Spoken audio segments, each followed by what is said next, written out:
નમસ્કાર. JD news ચોંકાવનારી ઘટના સામે આવી છે. આ સમગ્ર ઘટના આંધ્રપ્રદેશના વિહારવાળાની છે. અહીં રહેતી 32 વર્ષની મહિલા રશીલા સાથે એક ચોંકાવનારી ઘટના બની છે. એક મહિનાથી સતત તેને ગંભીર તાવ અને તેની તબિયત અચાનક બગડવા લાગી હતી. રશીલાની તબિયત બગડતા જ તેમને સારવાર માટે હોસ્પિટલમાં ખસેડવામાં આવી હતી. જ્યારે તેમને હોસ્પિટલની અંદર દાખલ કરવામાં આવી ત્યારે ડોક્ટરે તેમને જણાવ્યું કે તેમની તબિયત ખૂબ જ ખરાબ છે અને તાત્કાલિક તેને દાખલ કરવી પડશે. અને પરિવારજનોએ પણ રસીલાની સેવા સાકરી કરવાની શરૂ કરી દીધું હતું.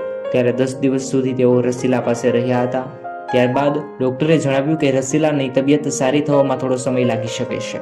એટલા માટે પરિવારજનોએ તેને અપીલ કરી કે અમે રસીલાને મૂકી અને થોડા સમય માટે અમારા ગામ જઈએ છીએ અને થોડા સમયમાં અમે પાછા આવ્યા છીએ. ત્યારબાદ પરિવારજનો પણ ઘરે ગયા હતા. પરિવારજનો તેમના ઘરે પહોંચી ગયા ત્યારે રાત્રિના સમયે એક ડોક્ટરનો અચાનક ફોન આવ્યો અને ડોક્ટરે કહ્યું કે રશીલાનું મૃત્યુ થયું છે. આ ફોન કોલ આવવાની સાથે જ પરિવારજનો પર દુઃખનો પહાડ તૂટી પડ્યો, કારણ કે માત્ર 5 દિવસ પહેલા જ રશીલા સારી રીતે સારવાર લઈ રહી હતી. ત્યારબાદ હોસ્પિટલનો જે સ્ટાફ છે તે રશીલાને ઘરે લઈ આવ્યો. ત્યારબાદ તેના સ્વજનોને લાશ સોંપવામાં આવી હતી. આ વિડીયોને પૂરો જોજો જેથી સમાચારને સંપૂર્ણપણે સમજી શકો. જ્યારે આ લાશને એવી રીતે પેક કરવામાં આવી હતી કે કોઈ પણ પરિવારજનોએ તેને ખોલી પણ ના હતી.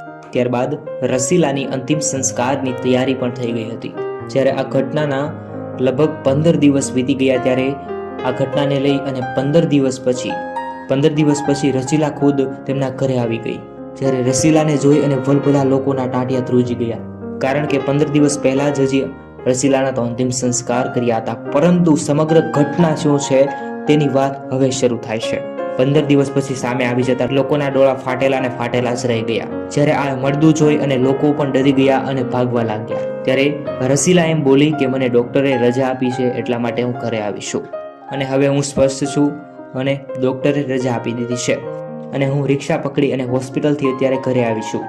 ત્યારબાદ પરિવારજનો તાત્કાલિક હોસ્પિટલ પહોંચ્યા અને હોસ્પિટલમાંથી જાણવા મળ્યું કે જ્યારે હોસ્પિટલ તંત્ર દ્વારા ભૂલમાં કોઈ બીજી લાશને તેને સોંપવામાં આવી હતી. જ્યારે આ લોકોએ તે લાશના પણ અંતિમ સંસ્કાર પણ કરી નાખ્યા હતા. જ્યારે તેમની રસીલા તો હોસ્પિટલની અંદર જ સારવાર લઈ રહી હતી.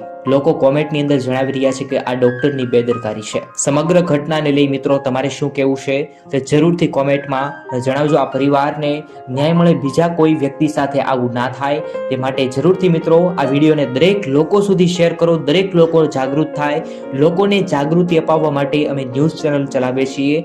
લોકોને જાગૃતિ મળે, સાવધાન રહે લોકો તે માટે, અને હાલ લોકોને ન્યાય મળે તેવું અમે કામ કરીએ છીએ. જય હિન્દ, જય ભારત. દરરોજ આવી રીતે ગુજરાતના તમારી આસપાસના સમાચાર માટે આ યુટ્યુબ ચેનલને સબસ્ક્રાઇબ કરો. ધન્યવાદ.